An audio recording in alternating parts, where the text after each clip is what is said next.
kose kumene muli amalawi ine Comrade Lighton Mangochi muno mzinda wa Nzuzu lero ndachitaso mwayi kukumana ndi president wa Maga komanso ni Mr. Blantyre wani mayor wanzinda wa Blantyre apa tili ndi akuluakulu enaso eni ake amuno mzinda wa Nzuzu.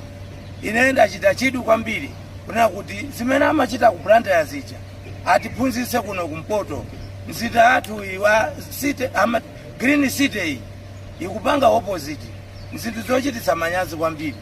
Timalandira alendo osiyana kuno kumpoto ngati Malawi as whole, koma zodabwisa kwambiri kuti okhuzidwa sarabada kuti kodi hygiene imakhala bwanji.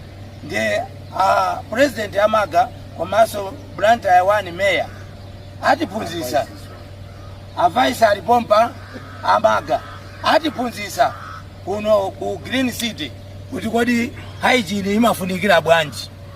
Bwana Jomo Mosi welcome kuno kumpoto mutipase adibasa nyumba nikae masiku ngati at least 1 week 1 week mukati adibasa nyumba ndizimenezo ndiwana kusintha papo ndawa sipanama ndi magufulization